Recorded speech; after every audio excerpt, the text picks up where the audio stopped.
Hi students, आज का जो हमारा ये वीडियो है इसमें हम लोग डिस्कस करेंगे लेटेंट हीट। ओके, तो सबसे पहले तो लेटेंट हीट का कॉन्सेप्ट आता कहाँ है वो बात करते हैं। जब हम स्टेट चेंज की बात करते हैं कि हमारा जब हम टेम्परेचर में चेंज लाते हैं तो हमारी स्टेट्स में एक चेंज आ जाता है, right.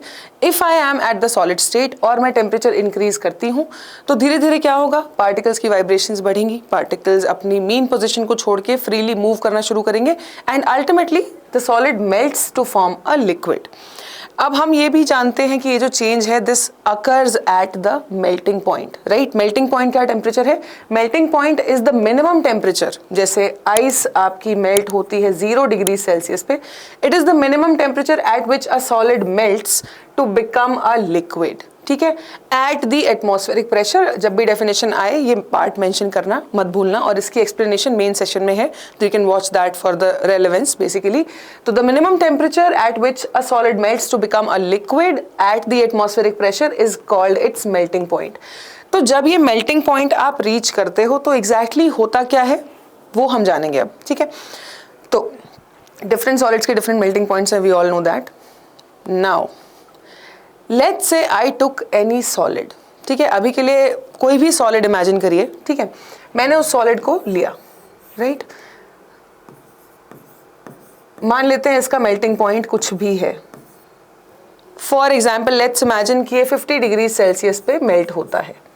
Okay, this is supposition, this substance x, it's melting point is 50 degree Celsius.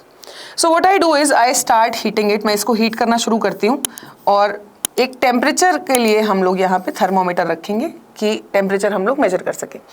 Let's say I started at the room temperature that is 25 degree Celsius. अब मैं धीरे धीरे इसको हीट करना शुरू करती हूँ। मैंने हीट किया, हीट करने से क्या होगा कि I will then reach the temperature of 50 degree Celsius. अभी तक आप जो हीट कर रहे थे उससे टेम्परेचर बढ़ रहा था, राइट। आप 25 से 50 तक पहुँच गए। Now at this temperature, which is the melting point of this solid, as I mentioned, this is the melting point of the solid that is 50 degrees Celsius. इस टेम्परेचर पे आके आप नोटिस करोगे कि अब टेम्परेचर इंक्रीज होना बंद हो गया है। The temperature is not rising anymore. तो उसका मतलब क्या है?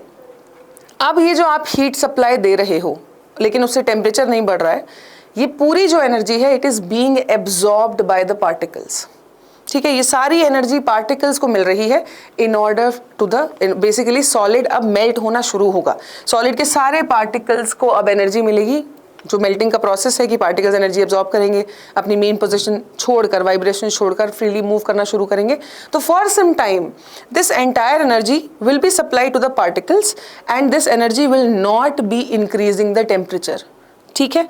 तो ये जो एनर्जी थी जो हमें टेम्परेचर स्केल पे दिखाई नहीं दी, जो छुपी रह गई, वो energy is called the latent heat. और क्योंकि ये जो प्रोसेस है दिस इज मेल्टिंग, जिसको हम फ्यूजन के नाम से भी जानते हैं, this latent heat is known as the latent heat of fusion.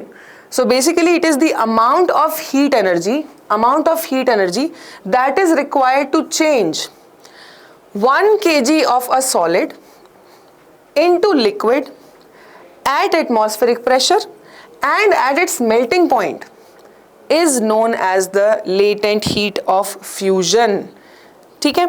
अब इस ग्राफ को देखोगे तो थोड़ी सी और क्लैरिटी आएगी। जैसे मान लो ये हमारा सॉलिड है, ठीक है। इस x एक्सिस पे is the heat supplied and y axis is the temperature, ठीक है। ये x एक्सिस हीट सप्लाइड है और टेम्परेचर है। तो हमने शुरुआत में जब देखा तो हम टेम्परेचर बढ़ा रहे हैं, मतलब हीट सप्लाई कर रहे हैं तो टेम्परेचर भी बढ़ रहा है, राइट। बढ़ रहा है। When you reach the melting point which was 50 degree Celsius for this solid, तो आप देख रहे हो कि आप हीट तो सप्लाई कर रहे हो, हीट तो बढ़ रही है, लेकिन टेम्परेचर, ग्राफ ऊपर की तरफ नहीं जा रहा, ग्राफ ऐसे जा रहा है, मतलब कि टेम्परेचर नहीं बढ़ रहा। आप हीट सप्लाई कर रहे हो, the temperature is the same, okay. Then after some time you will notice जब आपका सॉलिड लिक्विड में कन्वर्ट हो जाएगा, again if you supply heat the temperature will keep on rising, ठीक है।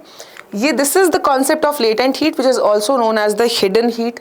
आपके क्वेश्चंस में जैसे कई बार बोला जाता है इमेजिनरी हीट नहीं है ये, ठीक है। दिस इज एक्चुअली प्रेजेंट, बस ये टेम्परेचर स्केल पर नहीं दिखती, सिर्फ इस वजह से हम इसको हिडन हीट के नाम से जानते हैं। Alright, that is it, this is the latent heat of fusion. Same तरीके से आप लेटेंट हीट ऑफ वेपराइजेशन भी डिस्कस कर सकते हैं, जो कि होगा बॉइलिंग पॉइंट पर।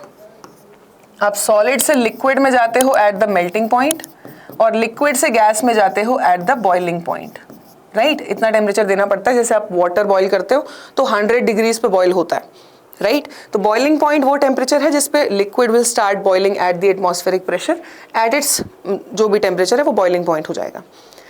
तो सेम तरीके से आप देखते हैं कि इसमें क्या होगा, हम सॉलिड से लिक्विड में आए, उसके बीच में हमारी आई latent heat of fusion, right. अब आप लिक्विड में हो, राइट, लिक्विड को आपने हीट करना शुरू किया, then at its boiling point temperature आके रुक जाएगा थोड़ी देर के लिए। सेम चीज़ होगी बॉइलिंग पॉइंट के इस प्रोसेस के दौरान क्या हो रहा है, अब लिक्विड पार्टिकल्स अपने बॉइलिंग पॉइंट पर आकर पार्टिकल्स एनर्जी एब्जॉर्ब करेंगे, the energy will not increase, the temperature will not increase, particles को एनर्जी मिलेगी, पार्टिकल्स एनर्जी एब्जॉर्ब करके गैसियस स्टेट में कन्वर्ट होंगे। जब तक ये कन्वर्जन चलेगा the temperature will not increase because this is the latent heat of vaporization. Temperature will remain constant as the liquid turns to gas. और जैसे ही ये conversion complete हो जाएगा the temperature will again start rising. So latent heat of vaporization is the amount of heat energy that is required to change 1 kg of a liquid into gas at atmospheric pressure at its boiling point, and this is known as the latent heat of vaporization. तो ये था हमारा एक बहुत ही interesting और important concept. ऐसी videos हम और लेके आते रहेंगे in which in small videos you will get the entire concept. So thank you so much.